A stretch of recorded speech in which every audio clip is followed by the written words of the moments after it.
Bienvenue sur Cosmic Flowers Podcast, le podcast d'empuissancement des femmes.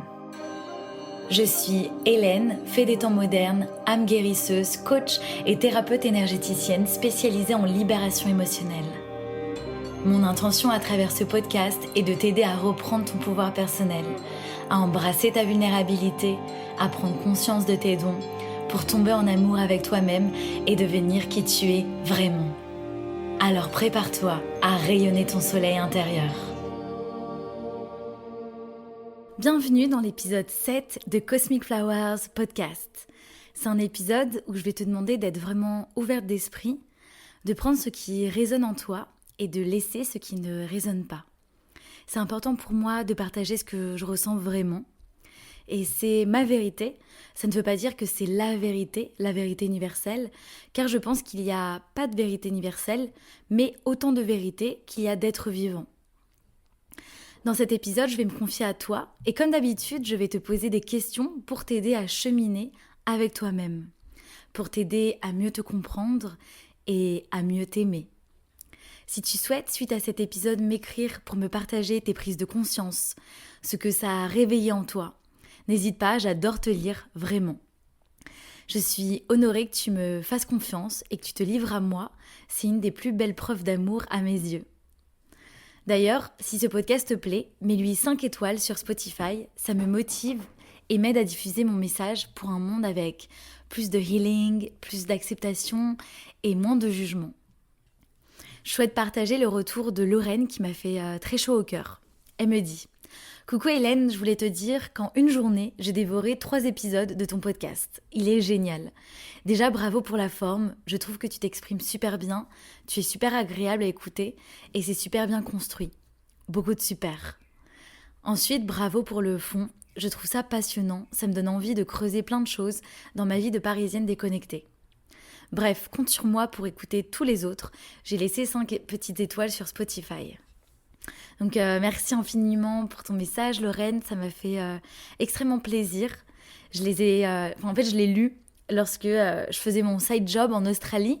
Donc dernièrement, à côté des sessions thérapeutiques, j'ai travaillé en tant que barmaid, mais aussi factrice et caissière dans le village d'une mine d'or. J'ai expérimenté 3 jobs en 9 jours seulement, donc c'est un peu fou. Welcome to Australia. Du coup, ça m'a fait vraiment plaisir de lire ton message, de savoir que le podcast est écouté dans d'autres parties du monde pendant que je fais d'autres activités et me met en joie. Donc let's go pour l'épisode 7 de Cosmic Flowers Podcast, l'importance de te libérer de tes traumas. J'ai beaucoup de choses à dire sur ce sujet qui me passionne. C'est parti. Alors peut-être as-tu déjà entendu la phrase suivante: derrière nos plus grandes souffrances se cachent nos plus grandes ressources. Je pense que cette phrase résonne en toi. En tout cas, elle résonne beaucoup en moi. Souvent, les plus grandes épreuves de la vie que j'ai eu à traverser, m'ont révélé les plus grands enseignements. Bien évidemment, sur le moment, ce sont des épreuves que je ne souhaite à personne, tellement c'est douloureux à vivre. Mais voilà, en les traversant, j'ai cru que je ne m'en sortirais pas, mais finalement, bien sûr que si. Ces épreuves m'ont permis de découvrir toutes les ressources intérieures que j'avais et que je ne soupçonnais pas avoir. D'ailleurs, sache que les épreuves que tu traverses sont à la hauteur de tes ressources intérieures. Si cette épreuve vient à toi, c'est que tu as la capacité de la surmonter. Vraiment, vraiment, vraiment. N'en doute pas une seule seconde. Je suis sûre que ça te parle, que toi aussi, à travers des événements difficiles de la vie, tu as pu découvrir tes super pouvoirs en quelque sorte, n'est-ce pas ? Ces épreuves peuvent être multiples. Il peut s'agir de deuil physique, un décès, la mort, un être humain ou non humain, cher à ton cœur, parti trop tôt, beaucoup trop tôt. Il peut s'agir de deuil émotionnel lorsqu'une personne sort de ta vie, une rupture amoureuse, une rupture amicale. Il peut s'agir également d'un harcèlement scolaire, d'attouchement sexuel, d'abandon. Aussi de l'arrivée d'une maladie, d'un licenciement, d'un changement de direction dans ta vie. Mais aussi d'événements beaucoup plus subtils qui peuvent paraître anodins, mais qui ne le sont pas. Tels qu'une phrase, un mot prononcé, qui finalement restera gravé dans ta tête pendant des années et des années. Ces événements peuvent engendrer des traumas. Tout peut être traumatisme. Sache que n'importe quel événement de vie peut être considéré comme un traumatisme à partir du moment où la charge émotionnelle devient trop importante pour que l'esprit puisse la gérer. Un même événement peut être plus traumatisant pour certaines personnes que pour d'autres. Nous sommes tous, toutes différents, différentes. Nous n'avons pas la même sensibilité. Un trauma peut être un événement singulier ou bien un événement répété encore et encore. Cet événement traumatique va avoir un impact sur le système nerveux, la régulation des émotions et également sur la difficulté à maintenir des relations harmonieuses avec les autres. Nous avons tous, toutes des traumas, c'est la condition humaine. Et nous portons tous, toutes des masques pour les dissimuler. Parfois de façon consciente, mais bien souvent de façon inconsciente. D'où l'importance d'aller rendre visite à ton subconscient, qui est l'état entre le conscient et l'inconscient. C'est dans cet espace que résident tes souvenirs, tes mémoires, tes sensations, tes croyances, tes comportements. Ton subconscient contrôle 95% de tes décisions et de tes comportements. Ça veut dire qu'il est très difficile de changer ton état d'esprit et tes comportements si aucun travail d'exploration n'est fait sur ton subconscient. Porter des masques, c'est en quelque sorte porter une armure face à la vie. C'est se créer un gros bouclier. C'est une façon de continuer de vivre ici sur Terre. Mais sincèrement, j'ai même envie de dire que c'est plutôt une façon de continuer à survivre sur Terre. Tu fais comme si ce trauma n'existait pas, tu continues d'avancer, d'avancer, et tu te dis même parfois « je suis forte, je suis fort, je continue d'avancer ». Alerte, stop, non, non, non. Ça s'appelle se déconnecter de son corps, se déconnecter de sa sensibilité, devenir numb, comme on dirait en anglais. Sur le long terme, tu ne ressens même plus ce qui te fait vibrer ou ce qui t'apporte de la peine. C'est selon moi une des pires choses qui puissent arriver à un humain, c'est-à-dire se déconnecter de son humanité. Bien entendu, le pouvoir de l'intention est puissant et il est toujours possible de se reconnecter à son corps, à sa sensibilité, à son humanité. Donc je reviens au message que je souhaitais faire passer au sujet des masques que l'on porte pour se protéger. Ce qui va se passer, c'est qu'au lieu de continuer d'avancer avec un corps solide, ancré, flexible, puissant, rayonnant, eh bien lorsque tu portes des masques et que tu ne fais pas le travail de libération de trauma, ok, tu avances, mais avec un corps douloureux, au ralenti, où il est inconfortable de vivre à l'intérieur, car bien évidemment, ton pauvre corps porte tous les fardeaux du passé, et probablement qui ne se dirige pas dans la bonne direction car un manque de lucidité s'installe, un manque de clarté. Ton corps ne ment jamais. C'est ton meilleur allié. Il communique sans cesse avec toi, il te dit tout. Même les secrets les plus enfouis, même les secrets les plus lointains. Ne pas aller rendre visite à tes traumas égale te mentir à toi-même. Bah oui en fait, car ça demande du courage d'aller rendre visite à tes traumas. Ça demande de te faire confiance, de te confronter à ce que tu ne veux pas voir, à ce qui te fait mal. C'est aller ressentir des choses que tu n'aurais voulu ne jamais ressentir, ne jamais vivre. Et en même temps, waouh, c'est tellement libérateur, ça en puissance tellement. Au niveau physique, dans la matière, ton corps se soulage. Il arrête de somatiser. Car en te libérant des troubles psychiques, eh bien, tu permets à ton corps de se libérer des troubles somatiques. Je vais t'expliquer comment ça fonctionne. Et au niveau spirituel, c'est-à-dire au niveau des prises de conscience que tu as, le champ des possibles s'ouvre, les opportunités foisonnent, abondent. Ça s'harmonise sur plusieurs plans. Ton âme ne tarde pas à te remercier de ce travail fait. Une nouvelle version de toi éclot et enfin, toute la lumière qui était sous cette armure peut rayonner au monde. Ton champ des possibles s'ouvre. Moi, je pense que si tous les humains allaient en thérapie, on vivrait clairement dans un monde beaucoup plus bienveillant et beaucoup plus doux, beaucoup plus harmonieux et respectueux de soi, des autres, de la nature, des animaux. Pourquoi le corps arrête de somatiser lorsque tu te libères de traumas passés? Alors, petit rappel important, tes traumas peuvent venir de vies passées, de vies parallèles, du transgénérationnel, c'est-à-dire des générations passées qui t'ont transmis leur mémoire de guerre, d'esclavage, d'abandon, de manque, d'addiction, de l'intra-utérin lorsque tu étais dans le ventre de ta maman, ou encore tout simplement des traumas de ton enfance, de ton adolescence. Lorsque tu rends visite à un trauma passé, eh bien, tu t'autorises enfin à vivre les émotions que tu ne t'étais pas autorisé à ressentir lorsque tu as vécu cet épisode traumatique. Très important, écoute bien, une émotion, qu'elle soit agréable ou désagréable à vivre, elle a la même valeur, la même intention. Il y a 6 émotions principales: la joie, la colère, la peur, la tristesse, la surprise et le dégoût.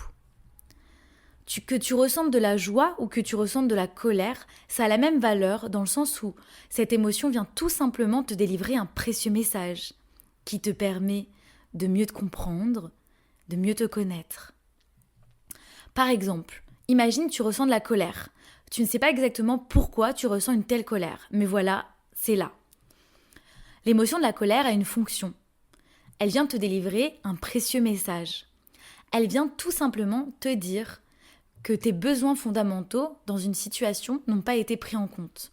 Tes limites, tes boundaries, comme on dirait en anglais, ont été dépassées. Je t'invite alors à te poser ces questions. Lequel de mes besoins n'a pas été satisfait? Afin déjà de prendre conscience de tes besoins. Comment puis-je satisfaire ce besoin? Est-ce qu'il y a des choses que je peux mettre en place pour satisfaire ce besoin? Puis-je communiquer mon besoin à cette personne avec qui je suis entrée en conflit, par exemple, dans un espace où je me sens entendue et en sécurité?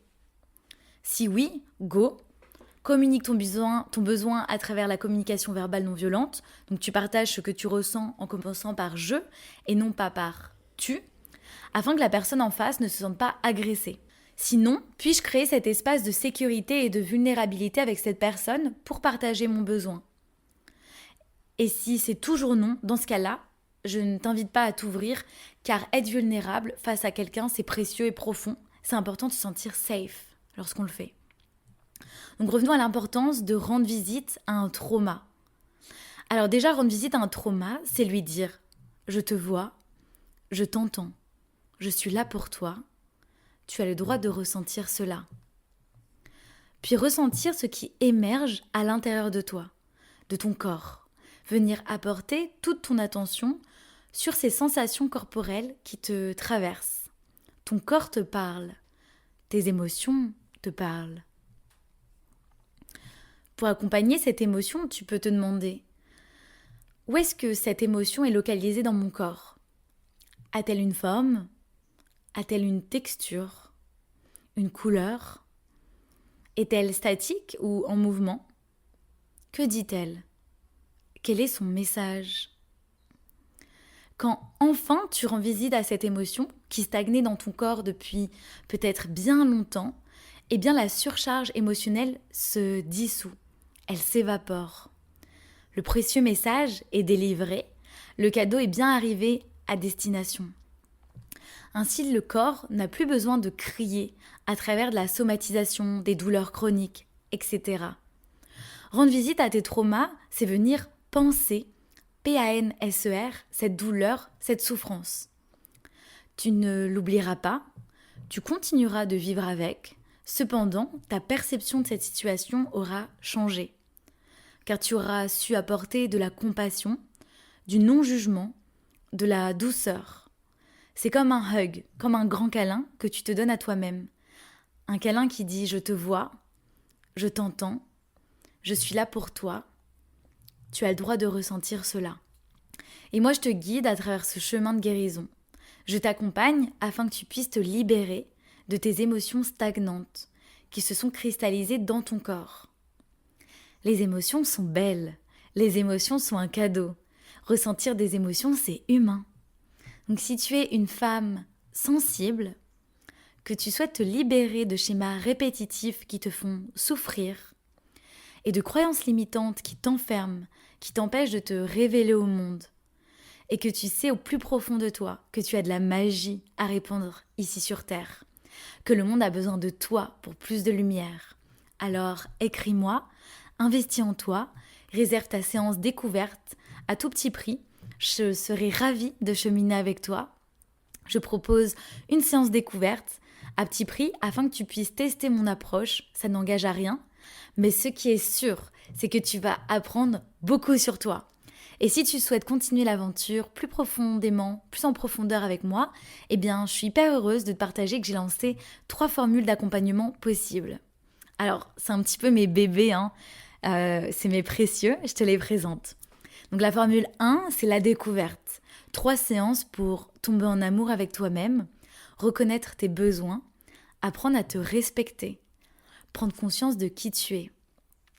Donc c'est pour, entre guillemets, les babies de la thérapie.